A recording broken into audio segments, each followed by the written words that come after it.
बिस्मिल्लाहिर्रहमानिर्रहीम। अस्सलाम वालेकुम डियर स्टूडेंट, मैं हूं ताहिर अब्बास। आप देख रहे हैं मेरा YouTube channel education talk ZTS। आज की जो मेरी वीडियो है वो फर्स्ट ईयर की मैथमेटिक्स की टॉपिक ट्रिग्नोमेट्री पर है। और इसमें अहम जो चीज़ है कि जब हम क्वेश्चन करते हैं ऐसे कि थीटा की वैल्यू जो है वो 45 हो और या 60 हो और उसी साइन थीटा को यानी साइन 60 की जब उसकी वैल्यू हमने पुट करनी हो तो वो वैल्यू हम कैसे लें और कैसे उनको देखना होता है।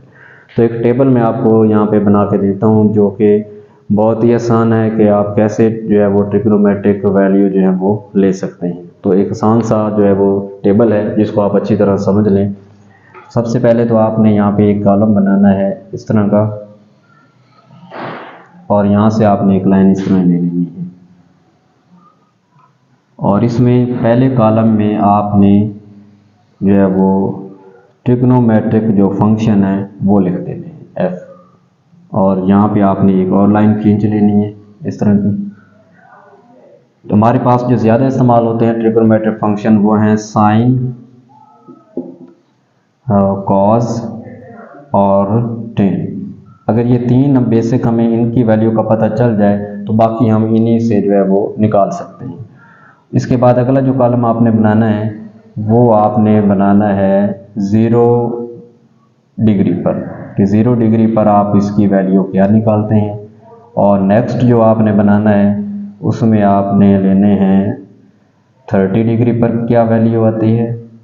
फिर अगला जो कॉलम आपने बनाना है वो 45 डिग्री के लिए बनाना है। और उसके बाद जो अगला कॉलम है वो आपने बनाना है 60 डिग्री के लिए, कि 60 पर उसकी वैल्यू क्या आती है। और उसके बाद जो है वो आपने बनाना है 90 डिग्री पर। अमूमन ये इस्तेमाल करते हैं, ठीक है। अगर आपके पास ये वैल्यू रेडियन में आती हैं तो आपने ये 0 डिग्री के लिए तो यही होगा। जो रेडियन फॉर्म है 30 डिग्री की वो होती है π/6, और 45 डिग्री के लिए होती है π/4, और 60 के लिए होती है π/3, और 90 डिग्री के लिए होती है π/2 अगर रेडियन में लेना हो तो। अब इसके लिए आपने क्या करना है, यहाँ से एक कॉलम जो है वो रो ले लेनी है इस तरह। तो वैल्यू हम कैसे इनकी बनाते हैं, आसान सा ये है कि यहाँ पे आपने लिखना है 0, फिर इस कॉलम में आपने लिखना है 1, फिर यहाँ पे लिखना है आपने 2, और यहाँ पे आपने लिखना है 3, और यहाँ पे आपने लिख देना है 4, यानी 0 1 2 3 और 4 तक इसको तरतीब में लिख देना है।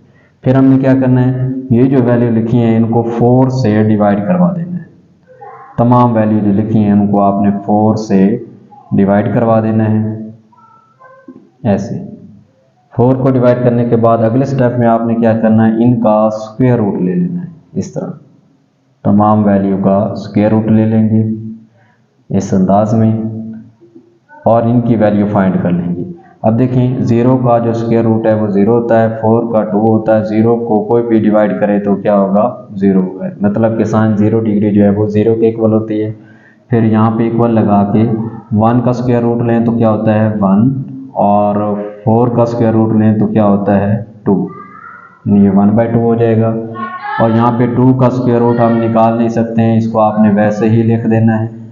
और इसको आप इस तरह कर दें, पहले इसको सिंप्लीफाई कर दें तो आपके पास इसकी वैल्यू जो है वो ईजिली आ जाएगी। यानी 2 जो है 4 को डिवाइड कर देगा तो 1/2 आएगा। तो 1 का स्क्वायर रूट क्या होता है 1 होता है, और 2 का हम निकाल नहीं सकते हैं तो डेसिमल में आ जाएगा, तो इसको ऐसे ही लिख देंगे। फिर आपने यहाँ पे आ जाना है, 3 का स्क्वायर रूट भी फाइंड नहीं कर सकते, डेसिमल में आता है तो ये ऐसे ही लिख देंगे। और 4 का जो स्क्वायर रूट है वो होता है 2।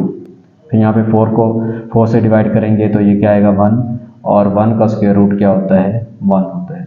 तो इस तरीके से हम साइन 0, साइन 30, साइन 45, साइन 60 और साइन 90 की वैल्यू इजीली बता सकते हैं। अब अगली बात आ जाती है कि कॉस की वैल्यू हम कैसे बता सकते हैं। अब हमने करना क्या है, ये जो वैल्यू हमने फाइंड कर ली है, पहले 0 1 2 3 4 लिखा, फिर सबको 4 से डिवाइड किया, फिर उनके स्क्वायर रूट लेकर उनकी वैल्यू निकाल ली। इन्हीं को अब आपने उल्ट तरतीब में यहाँ पे लिख देना है।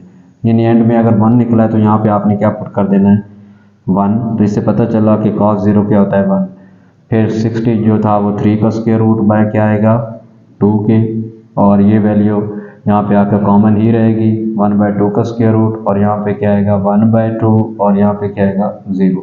यानी क्या करवाया है कॉस के लिए, साइन की वैल्यू जो है वो उल्ट तरतीब में यहाँ से लिख दी है, 1 लिखा, फिर ये लिखी है, फिर थर्ड, फिर यहाँ पे उल्ट में फोर्थ, और फिर ये लास्ट में 1 वाली जो है वो लास्ट पे आ गई है।